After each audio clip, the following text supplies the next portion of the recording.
हरे गुरवे गौरचन्द्राय राधिकायै तदालये कृष्णाय कृष्णभक्ताय तदभक्ताय नमो नमः।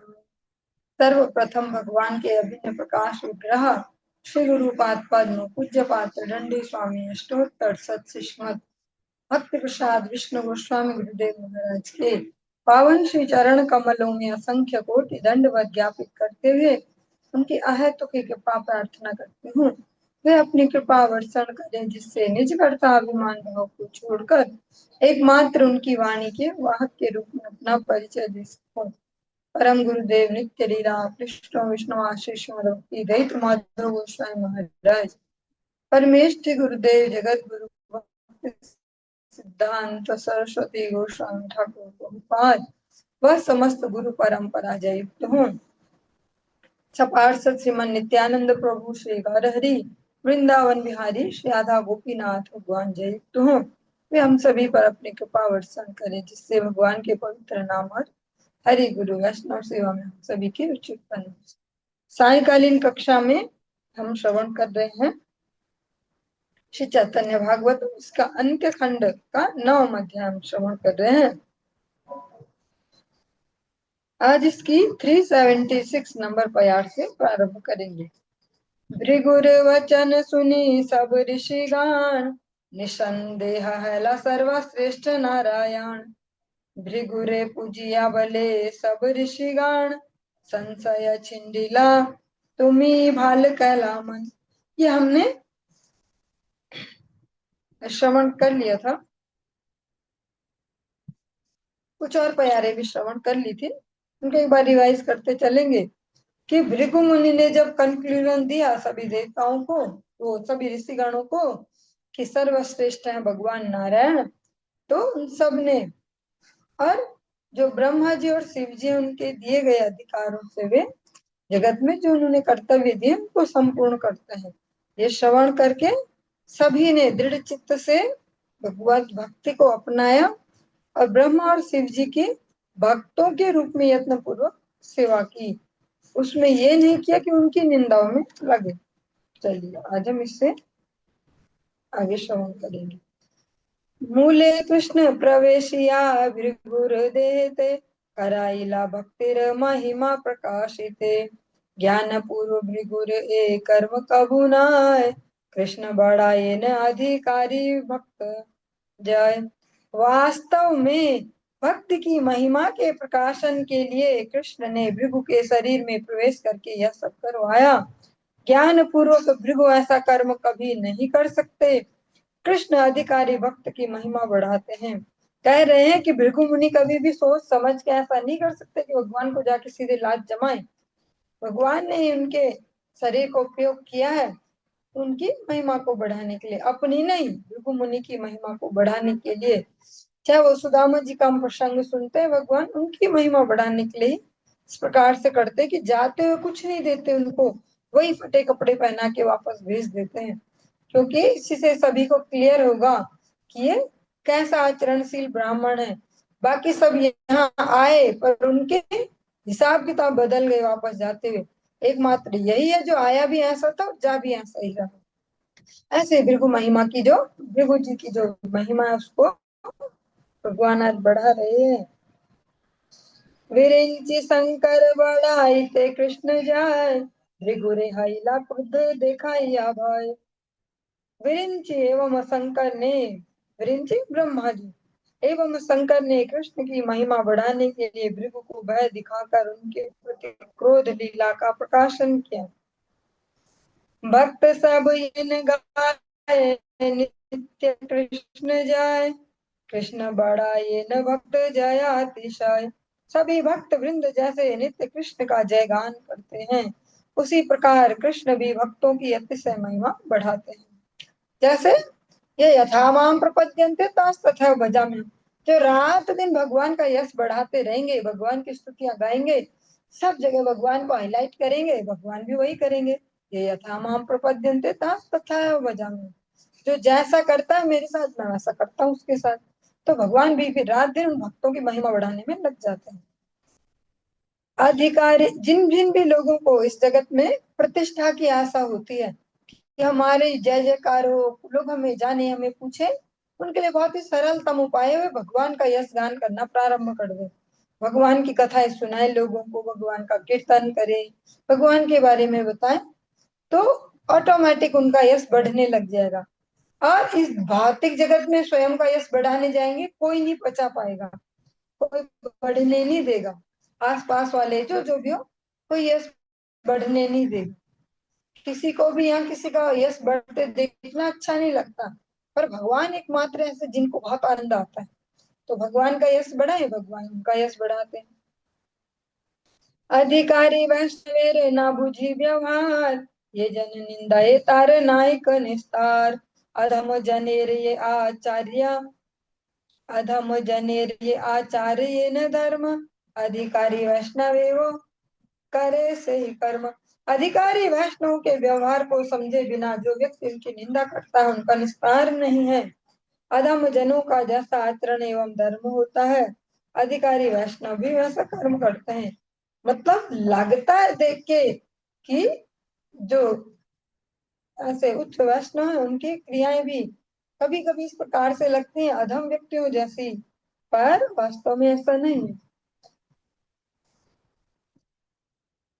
जैसा भगवान कह रहे हैं कि जो अपि चेत सुदुराचारो भजते माम अनन्य भाग, पर ये कैसे संभव है कि कोई अत्यंत दुराचारी और भजन करता हो। तो ये ऐसा ही है कि दिखता कभी कभी ऐसा है कि ये भी इनके ही जैसे हैं, पर ऐसा वास्तव में नहीं होता।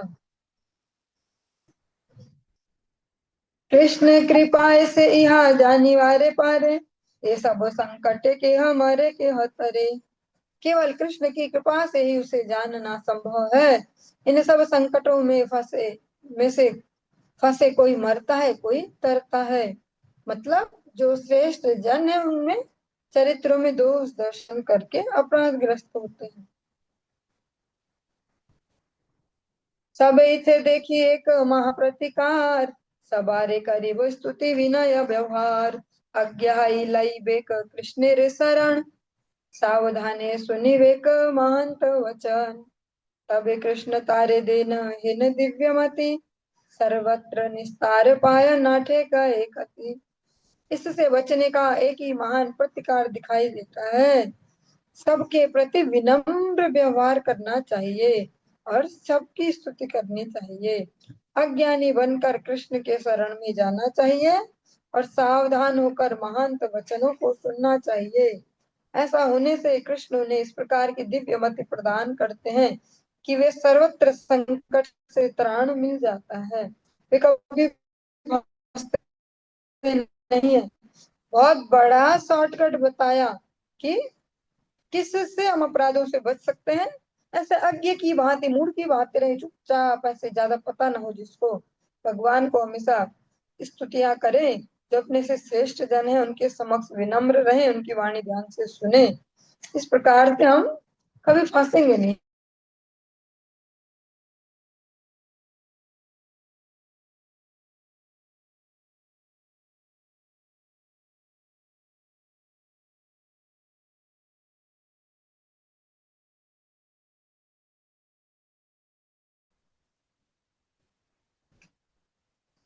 श्री कृष्ण चैतन्य नित्यानंद चांद जान, वृंदावन दास तछु पद युग गान।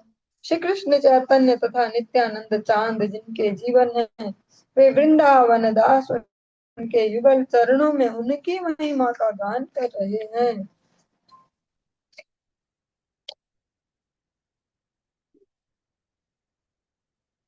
इस प्रकार से जो अंत्य खंड का नवम अध्याय ये संपूर्ण हुआ, 10वें अध्याय में हम प्रवेश कर रहे हैं। ये लगभग इसका फाइनल अध्याय है, फिर इस ग्रंथ को विश्राम मिलेगा, फिर अन्य कोई हम ग्रंथ श्रवण करेंगे भगवान की गुरु वैष्णव की कृपा से। जो वृंदावन दास ठाकुर जी उन्होंने मतलब ज्यादा विस्तार नहीं किया इस ग्रंथ को, इसमें प्रमुख प्रमुख लीलाओं का ही संकलन है। ज्यादा जो विस्तार है चैतन्य चरित्र का, वह चैतन्य चरितामृतम में कृष्णदास कविराज गोस्वामी जी ने किया है विस्तार से। इसमें सूक्ष्म मात्रा में। जय जय गौर चंद्र श्री वत्सलांछन, जय सची गर्भ रत्न धर्म सनातन। श्री वत्सलांछन गौर चंद्र की जय हो, जय हो। सनातन धर्म स्वरूप श्री सची गर्भ रत्न की जय हो।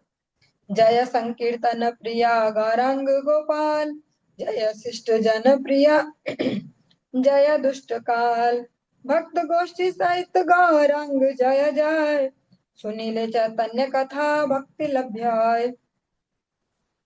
संकीर्तन प्रिय गौरांग गोपाल की जय हो, शिष्ट जन प्रिय एवं दुष्ट जन काल स्वरूप की जय हो, जय हो।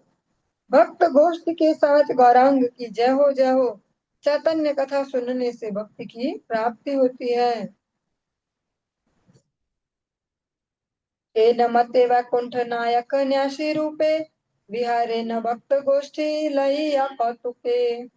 इस प्रकार से वैकुंठ नायक सन्यासी के रूप में भक्त गोष्ठी को लेकर आनंद के साथ विहार कर रहे थे। एक दिन बसिया छेन प्रभु सुखे, हेन काले श्री अद्वैत आइल सम्मुखे।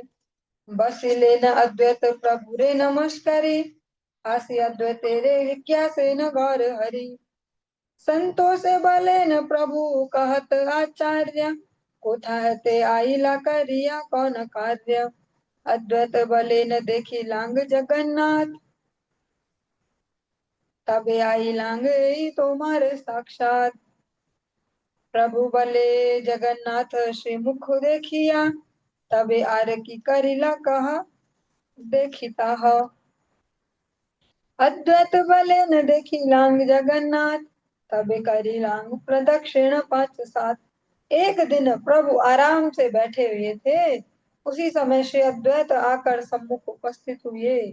अद्वैत के प्रति नमस्कार निवेदन पूर्वक, हरि बोल, प्रभु के प्रति नमस्कार निवेदन पूर्वक अद्वैत आसन पर बैठ गए। हंसकर गौर हरि अद्वैत से पूछने लगे। संतोष के साथ प्रभु ने पूछा, कहिए तो आचार्य, कहाँ से आना हुआ, क्या कार्य करके आए हो। अद्वैत ने कहा, जगन्नाथ के दर्शन करके साक्षात आपके पास चला है। के उपरांत जगन्नाथ के श्रीमुख दर्शन के उपरांत क्या किया वह बता। अद्वैत ने कहा, पहले जगन्नाथ के दर्शन करके फिर 5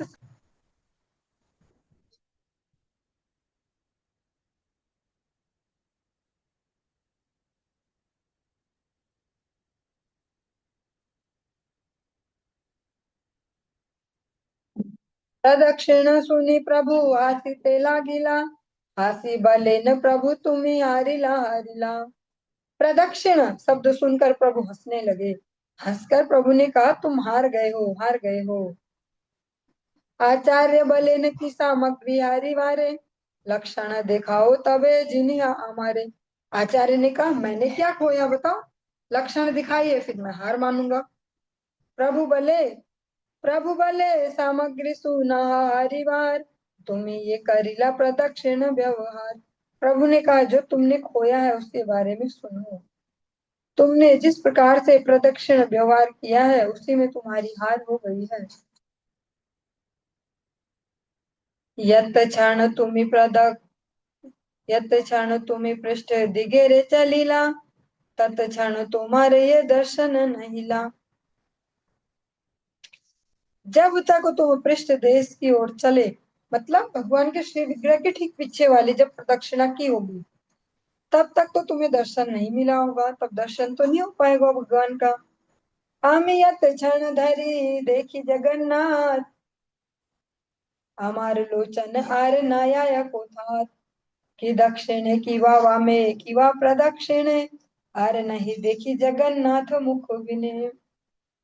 मैं अब श्री गौरी अपनी स्थिति बता रहे हैं कि अच्छा आप कैसे हार गए। जैसे बच्चे करते बातचीत करते बोले, अरे तुम तो हार गए कैसे हार गए। तो अद्वैताचार्य जी ने बोला, क्या हारा। बोल रहे हैं, जब तुमने प्रदक्षिणा की परिक्रमा की होगी जगन्नाथ की, तो जब पीठ की तरफ गई ना पीछे, तो दर्शन नहीं किया होगा ना इतनी देर। अब अपना स्टाइल बता रहे कि मैं कैसे करता हूँ। मैं जब तक जगन्नाथ के दर्शन करता हूँ तब तक मेरी आंखें कहीं और भटकती नहीं, चाहे दक्षिण की ओर हो या फिर बाईं ओर अथवा प्रदक्षिण के समय। मैं जगन्नाथ श्री मुख के बिना और कुछ दर्शन नहीं करता हूँ।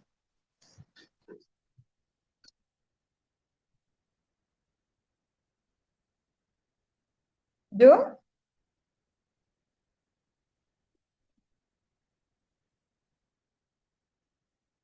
इसका जो तात्पर्य है जो उसको हम श्रवण करेंगे। श्री गौर सुंदर श्री जगन्नाथ के अनुशीलन के समय भगवान के श्रीमुख का निरीक्षण किया करते थे। श्री विल्व मंगल ठाकुर ने कृष्ण करणामृत ग्रंथ में माधुर्य वर्णन करते समय वदन शोभा की मधुरिमा का कीर्तन किया है। समग्र विग्रह माधुरी की अपेक्षा समग्र वदन माधुरी अधिकतर एवं समग्र वदन माधुरी की अपेक्षा उनका मृदु हास्य अधिक मनो मधुर है।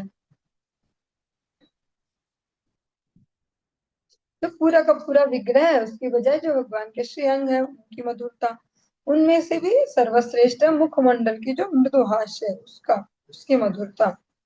श्रृंगार सुंदर ने भगवान के अन्य अन्य अंगादि के दर्शन की अपेक्षा पंच ज्ञानेन्द्रिय समाविष्ट मुखमंडल के आकर्षण के बारे में कहा है। एवं भगवत प्रसन्नता ज्ञापक उनका मंद हास्य प्रबलतम सेवा का विज्ञापक एवं उद्दीपक है। प्रबल जो सेवा है गौरांग महाप्रभु की, वो सारा का सारा फोकस उनके मुखमंडल में रखते हैं जगन्नाथ देव की। श्री अद्वैत प्रभु ने श्री जगन्नाथ देव का चारों ओर 5-7 बार प्रदक्षिण किया। उनकी लक्ष्य वस्तु श्री भगवत कलेवर था। अद्वैताचार्य जी ये बहुत ही ज्यादा सूक्ष्म बात है, इतना तो हम सोच भी नहीं पाते और हमारा इतना अधिकार भी नहीं है। अद्वैताचार्य जी के बारे में कह रहे हैं उनकी लक्ष्य वस्तु श्री भगवत कलेवर था। उनका जो टारगेट था पूरा पूरा जो कलेवर है भगवान का वो पूरा का पूरा है। किंतु सुंदर के अनुशीलन की वस्तु श्री जगन्नाथ देव का मुखमंडल। अद्वैताचार्य जी को कह रहे हैं उनका पूरा का पूरा विग्रह पे फोकस था और गौर सुंदर का केवल मुखमंडल में। अतः श्री गौर सुंदर ने प्रतियोगिता में श्री अद्वैत प्रभु को पराजित कर दिया। ये भी एक कंपटीशन हो गया, जैसे बच्चे करते हैं आपस में किसी न किसी बहाने कि देख मैंने तो ऐसे किया तूने ऐसे किया मैं जीत गया। गौर सुंदर कह रहे हैं तुम्हारे तो पूरा का पूरा विग्रह पूरे ही विग्रह पे पूरा ही लक्ष्य था, मैंने केवल उनके जो मुखमंडल है उस पे फोकस किया इसलिए मैं जीत गया। जगन्नाथ के पीछे परिक्रमा करते समय अर्धांश का दर्शन केवल पृष्ठ दर्शन है, किंतु सम्मुख सम्मुख दर्शन में परस्पर दर्शन विनिमय होता है। लॉजिक क्या दे रहे हैं, जब पीछे जाएंगे तो फिर आधा दर्शन हुआ, लेकिन सामने से क्या है दर्शन का विनिमय हो रहा, भगवान भी उनको देख रहे वो भगवान को देख रहे। पर हम ये लॉजिक लगा के अपने जीवनों में तुरंत फिट नहीं करेंगे कि आज से परिक्रमा करना बंद, आप तो ऐसा ही देखेंगे बस। जबरदस्ती हम इतने हायर स्टैंडर्ड पे नहीं जा पाएंगे कि जो गौर हरि ने किया हम वो करेंगे। करे और करी भले आचार्य गोसाई, ए रूपे सकल हरि तोमर से ठाई। हाथ जोड़कर आचार्य गोसाई कहने लगे इस प्रकार के हर मामले में मैं आपसे हार मानता हूँ, इस प्रकार से तो जो जो भी चल रहा है मैं हार मानता हूँ। एक थारे अधिकारी आरे त्रिभुवने, सत्य का ही लांग ही नहीं तुम अभिने। तुम इसे इहार प्रभु एक अधिकारी, एको थाया एक अथाया तुम्हारे से मात्र आमी हरि। त्रिभुवन में केवल आप ही इस कथा के अधिकारी हैं, दूसरा कोई नहीं, मैं सच कह रहा हूँ। हे प्रभु आप ही एकमात्र इसके अधिकारी हैं, इन बातों पर मैं केवल आपसे ही हार मानता हूँ। और कौन सोच पाएगा इस स्टैंडर्ड पे कि अच्छा पीछे जाने में तो दर्शन भी नहीं होता, आगे खड़े रहो और बस दर्शन करो बस। तो अद्वैताचार्य जी बोल रहे एकमात्र आप ही सोच सकते हो, ऐसा दिमाग चलाएगा भी कौन, आप ही ऐसा कर सकते हो इसलिए मैं आपके आगे हार चुका हूँ। सुनिया हासेन सर्व वैष्णव मंडल, हरि बलि उठिल मंगल कोलाहल। ए मत प्रभुर विचित्र सर्व कथा, अद्वैत तेरे अति प्रीत करे न सर्वथा। सुनकर सभी वैष्णव मंडल हंसने लगा, सभी भक्तगण हंसने लगे। उधर हरिध्वनि का मंगल कोलाहल गूंज उठा। इस प्रकार प्रभु की सारी कथाएं विचित्र हैं। प्रभु सदैव अद्वैत के से अतिशय प्रीति करते थे। एक दिन गदाधर देव प्रभु स्थाने, कहिले न प्रभु मंत्र दीक्षार कारणे। इष्ट मंत्र आम्ही एक हिलुकारो प्रति, से ते आमार न स्फुरे भरवार। तबे मन प्रसन्नता ही वे अमार। प्रभु भले तुम्हारे ये उपदेष्टा আছে, सावधान तथा अपराधी हो पाछे। मंत्रेर की दाय प्राणो अमर तोमार, उपदेष्टा था कि तेना आया व्यवहार। गदाधर भले तिहो नाछे न था, तान परिवर्ते तुम्हें करा सर्वथा। भगवान गौर सुंदर की जो लीला कथाएं हैं, उनका एक एक बहुत बड़ी विशेषता है।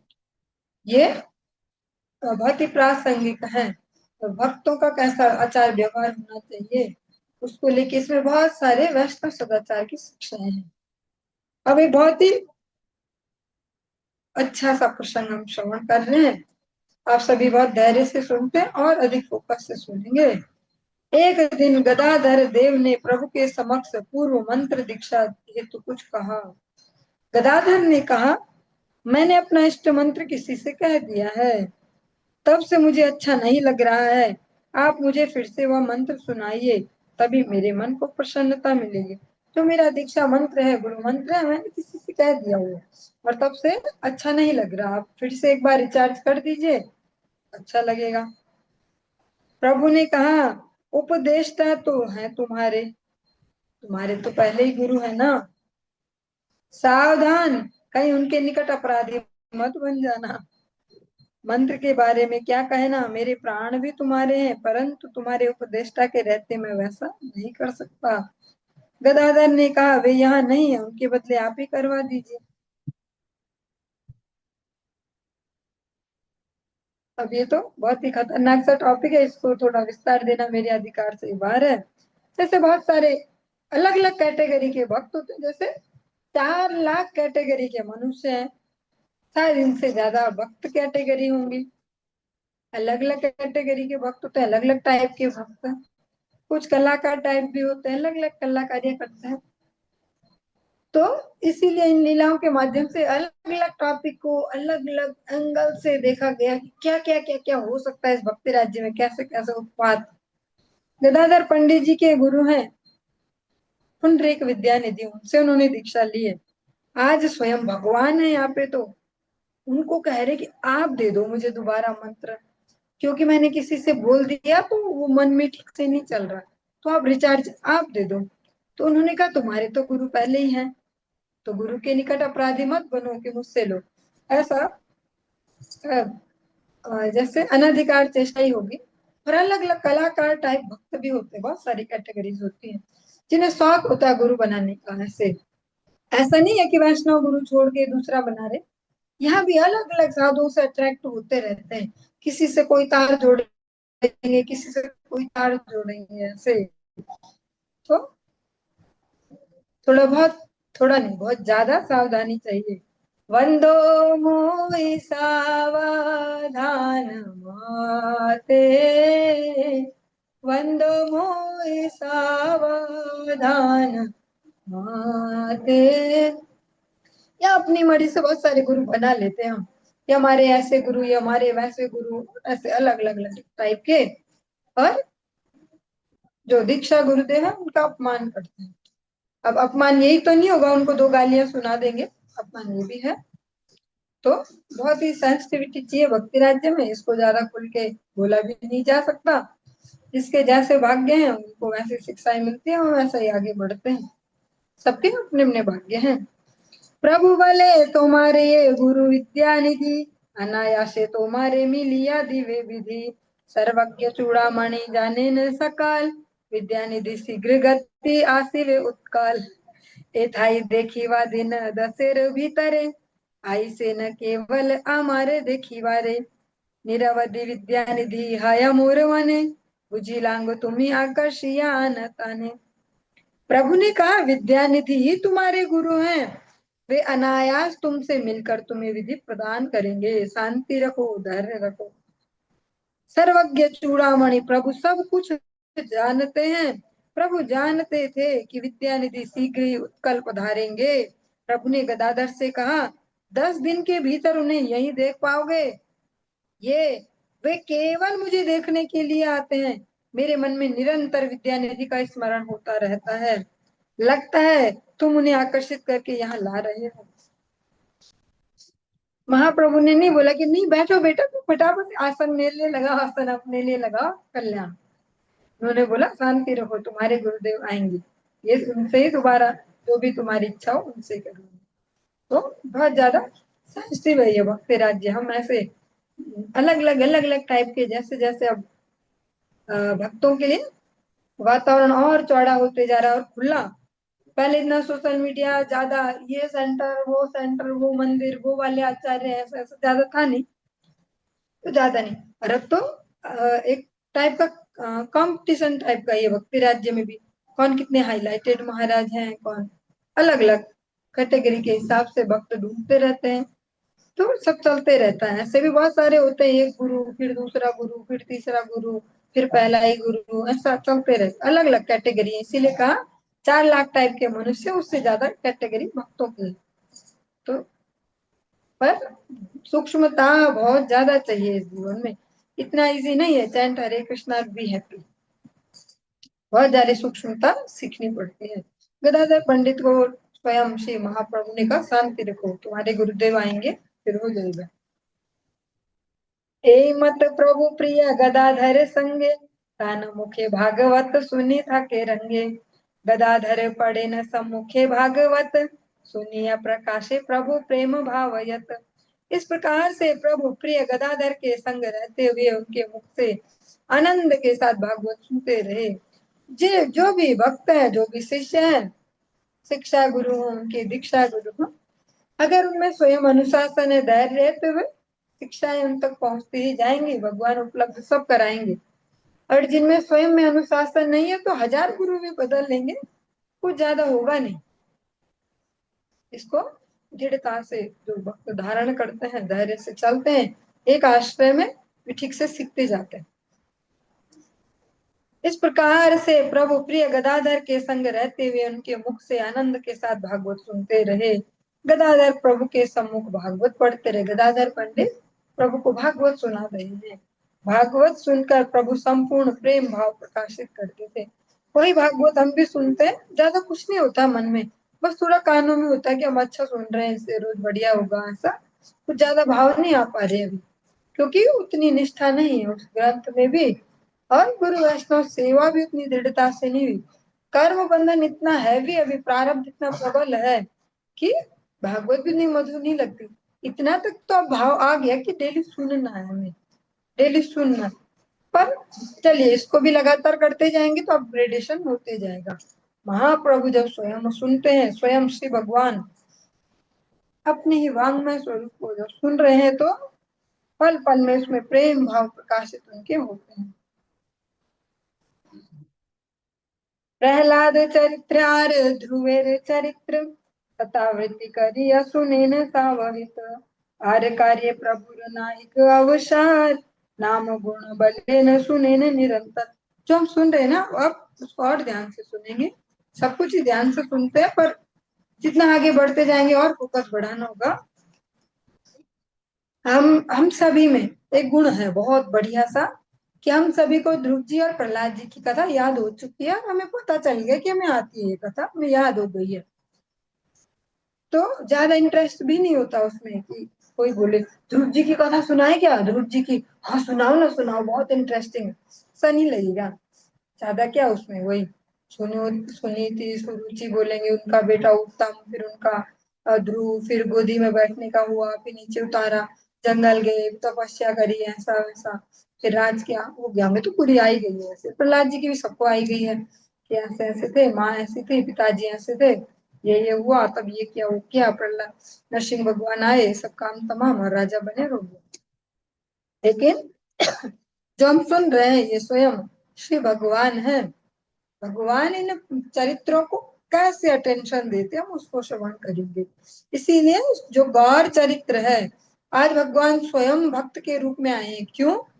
क्योंकि भक्त होने की बहुत सारी गलत फहमियां हो जाती है जगत में। मनुष्यों को अलग अलग टाइप से भक्ति की परिभाषा गढ़ते हैं अपने अपने हिसाब से। भगवान ऐसे थोड़ी ना बोलते हैं और ऐसे थोड़ी ना बोलते हैं भगवान, ऐसे बहुत सारे डायलॉग होते हैं। इसीलिए स्वयं गौर हरि ने एक भक्त का आचरण करके दिखाया कि भक्त को कैसा होना चाहिए। प्रभु प्रहलाद चरित्र एवं ध्रुव चरित्र को बारंबार शतावृत्ति पूर्वक एकाग्र चरित्र से श्रवण किया करते थे। इस लाइन का जो अर्थ है बहुत सरल सी लगी सुनने में। इसका अर्थ पता है क्या? एक बार नहीं सुनते, दो बार नहीं सुनते, 100 बार सुनते हैं। गदाधर पंडित को बोलते दोबारा सुना दो, एक बार और सुना दो, बढ़िया है, ठीक से समझ में नहीं आया, एक बार और सुनाओ, एक बार और सुनाओ। ऐसे 100 बार सुन लेते हैं ध्रुव चरित्र, प्रहलाद चरित्र, तभी बोलते और सुनाओ। और हमको तो लगता है वही याद ही तो है, वो दूसरे दिन ये वाली सुनानी, तीसरे दिन यही सुनानी और हो गया ऐसा। जो नित्य लीला पुरुष श्री श्रीमद भक्ति वल्लभ तीर्थ गोस्वामी महाराज जी का एक सही कथा प्रसंग श्रवण कर रही थी यूट्यूब पे ही। उसमें उन्होंने इस टॉपिक को भी लिया था कि हम जो, हाँ, वो ध्रुव जी का चरित्र वो सुना रहे थे वहां, उसके बीच में उन्होंने ये बोला था कि हमको तो ध्रुव जी का चरित्र याद हो जाता ना कि ऐसा ऐसा हो गया, पर स्वयं जब भगवान सुनते तो कैसे सुनते?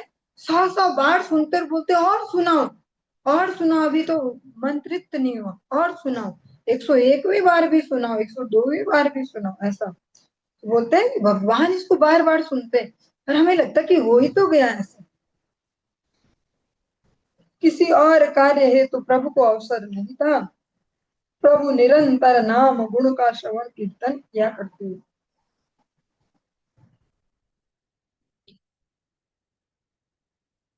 गदाधर पंडित गोस्वामी श्रीमद् भागवत के पाठक एवं श्री गौर सुंदर उस पाठ के श्रोता हैं। कहने वाला ऐसा, सुनने वाला ऐसा। उन्होंने गदाधर के मुख से प्रहलाद एवं ध्रुव की भक्त्यानुशीलन कथा विशेष सावधानी के साथ 100 बार आवृत्ति करते करते श्रवण की। 100 बार अलग अलग एंगल से। हमारे लिए जो बहुत सरल सा, वो ऐसा है नहीं, इतना आसान है नहीं ये दोनों ही चरित्र। उनकी जो भजन निष्ठा है, जो कह सकते हैं भगवान में समर्पण है, उनके अलग अलग जो गुण हैं, इतनी अल्प अवस्थाओं में इतनी दृढ़ भक्ति हो पाना, उसको बहुत सुंदर बार बार बार बार श्रवण करते हैं।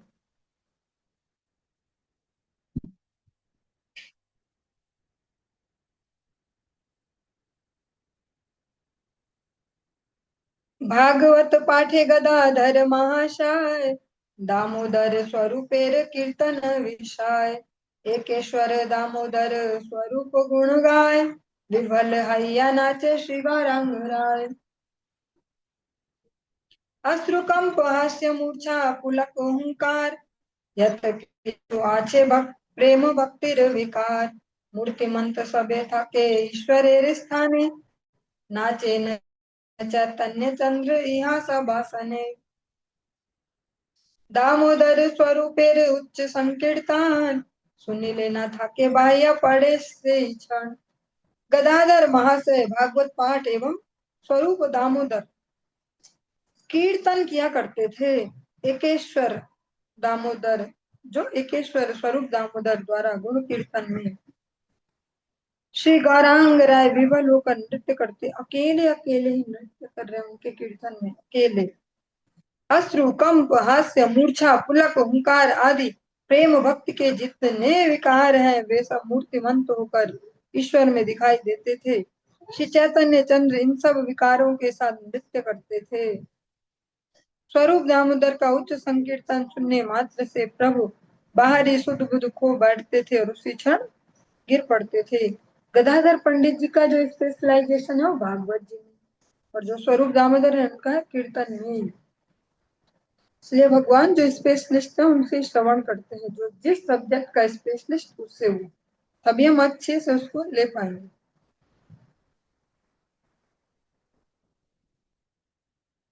जो वे शुद्ध कीर्तन करते स्वरूप दामोदर, वे मिलावटी कीर्तन नहीं करते थे जो जगत को प्रसन्न करने वाले हैं। इसीलिए श्री गौर सुंदर अकेले अकेले ही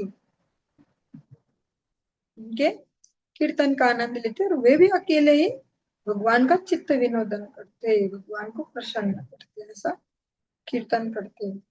श्री स्वरूप दामोदर के उच्च कीर्तन श्रवण से श्री गौर सुंदर में बहिर्जगत की प्रतीति विलुप्त होकर, मतलब बाहर के जगत की स्फूर्ति गायब हो जाती, गौर सुंदर की केवल कृष्णानुशीलन की ही अभिव्यक्ति होती थी। केवल जो भगवान श्री कृष्ण है उनसे ही संबंधित जो अनुशीलन है उसकी वृत्ति होती है। इससे एक और शब्द याद आया कि जैसे हम सभी पे ठप्पा लगा, एक बड़ी सी स्टैंप लगी है ग्रस्त, देखिए हम सब ग्रसित हैं, तो हम पे ऐसे बहाने रहते हैं, भैया टाइम नहीं मिलता, टाइम नहीं मिलता, कैसे करेंगे ये नाम है भगवान का नाम जब कब करें, कब कथाएं सुने, कब साधु संग करें। तो नित्य लीला विष्णु विष्णु आशीष भक्ति लोक विष्णु भरत जी ने उपदेश में अपनी कथा में ऐसा कहते हैं कि जो ऐसा रोना रोते हैं ग्रस्त कि हम पे टाइम नहीं है, टाइम नहीं है, टाइम नहीं है, सभी ऐसा ही कहते हैं, हम सभी यही कहते हैं। बोलते खाने के लिए सबके पास टाइम हो जाता है, एक बार, दो बार, तीन बार, चार बार खाते रहते हैं, काम के बीच में भी खाते हैं, 5 मिनट ब्रेक लिया, उल्टा सुल्टा ऐसे ठूसा खाएंगे जरूर। हाँ, कहीं बाहर है बाजार में तो 2 समोसे ही खाए पर खाए जरूर। हाँ, ऐसा ऐसा चलता है। सोते जरूर है, नींद भी नहीं छोड़ते। क्यों? क्योंकि शरीर में, शरीर की जो चेतना है वो दृढ़ है हमारी, शरीर से जो कनेक्शन है, शरीर से जो मित्रता है ना वो बहुत गहरी हो गई हमारी, इसलिए उसकी जो नीड है उसकी हमें याद आती है, वो हमें अट्रैक्ट करती है, वो हमें महसूस होती है कि भूख लगी है मेरे शरीर को, क्योंकि शरीर से इतना तादाद में है। तो पता चलता है कि शरीर को नींद भी चाहिए, शरीर को भूख भी चाहिए, ऐसे तो खाना सोना करते ही करते कितनी बड़ी समस्याएं हो कुछ भी, पर जो आत्मा है अभी उसकी वृत्ति नहीं जगी है, मतलब आत्मा से जो कनेक्शन है वो अभी पक्का नहीं है, इसीलिए भूख नहीं लगती है उसको। जो हरि भजन है, हरि सेवा है, हरि कथा, वो आत्मा का भोजन है। तो जैसे होता है ना वो भूख न लगना, किसी को भूख नहीं लगती तो नॉर्मल तो नहीं समझा जाता उसको, उसका इलाज शुरू हो जाता है कि भूख नहीं लग रही जी, भूख नहीं लग रही, हाँ भूख नहीं खुल रही, ऐसा कुछ कि लीवर 52 पियो खाओ, या ऐसा खाओ वैसा खाओ, डॉक्टर पे जाओ, सब शुरू हो जाता है ड्रामाबाजी। क्यों?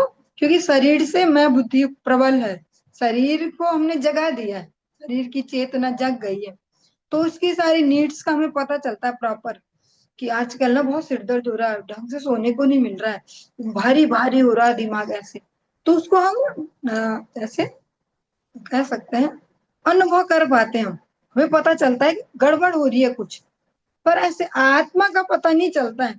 वो आत्मा नहीं बोल रही कभी कि मुझे चाहिए, आज मेरी माला नहीं हुई है, मुझे करनी है, मुझे करनी है, या ऐसे, या वो पहले अल्टीमेटम नहीं देती कि पहले ही कर दो ना, पहले पेट ठूस ठूस के भर दो, पूरी माला पहले ही कर दो और तब जाओ काम धंधा या कुछ भी ऐसे।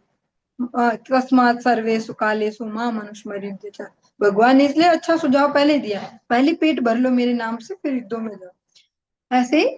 पर जो हमारे अपनी आत्मा की चेतना है वो सुसुप्त है, उससे कनेक्शन प्रबल नहीं है, तो फिर हमें ज्यादा पता नहीं चलता है कि हमने ना बहुत दिनों से कथा नहीं सुनी है, ऐसा कोई नहीं बोलता, बेचैनी कभी नहीं होती है, ऐसा कभी नहीं बोलते कि बहुत दिन से हमने मंदिर में गए नहीं हम ठाकुर जी के दर्शन के लिए, हम तो संतुष्ट, हमारे घर में भी तो ठाकुर जी, हम तो ठाट से भोग लगाते आरती करते शांति, ऐसा शांति है, मतलब कि चाहे हम 2 महीने से नहीं गए दर्शन करने, बेचैनी नहीं हो रही है, हमें बेचैनी नहीं होती कि हम बहुत दिन से भगवान के कोई उत्सव में नहीं गए हैं, बेचैनी नहीं हो रही। क्यों?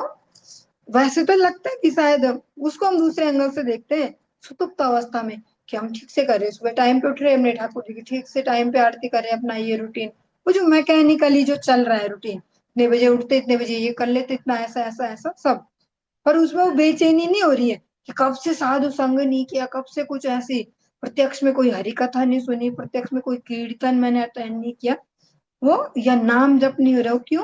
क्योंकि आत्मा अभी सोई पड़ी, आत्मा से कनेक्शन नहीं है, उसको भूख नहीं लग रही, उसकी लगती है उसको भूख, उसको भूख दिखती है अलग टाइप से। डिप्रेशन जिनको होता है अधिकतर फ्रस्ट्रेटेड रहते हैं, वो उसका ही सीधा सीधा उसी का ही लक्षण है कि आत्मा भूखी है बेचारी, उनको ये सब होता है, एंजाइटी और सब कुछ। परंतु हम उसको जज नहीं कर पाते, समझ नहीं पाते, क्योंकि ऐसे आत्मा को ऐसे ढक्कन मार रखा है, अभी उससे जागी नहीं है वो चेतना। ये मेरे विचार नहीं है, ये नित्य लीला पृष्ठ विष्णु आशीष भक्ति लोती गोस्वामी महाराज जी के मुखारबिंद से श्रवण की हरि कथा में, उसमें वो इस प्रकार से कह रहे हैं कि जो ग्रस्त ऐसे रोना रोते रहते, टाइम नहीं है, ऐसा नहीं है, कैसे करे, ऐसे ऐसे, तो वो तब रोना नहीं रोते कि पता है 4 दिन से कुछ नहीं खाया मैंने, ऐसा कभी नहीं होता है। ऐसा हो सकता है 4 घंटे से नहीं खाया हो या एक दिन ही ना खाए हो, पर उस दिन फिर शाम को तो खा ही लेते मजबूरी में या ऐसा। पर ऐसा कभी नहीं होता कि 4 दिन से पता सोए नहीं हम, ऐसा नहीं होता है। तो ऐसा ही। चलिए, आज के इस प्रसंग को हम यहीं पे ही विश्राम देंगे, इससे आगे हम कल श्रवण करेंगे। हरे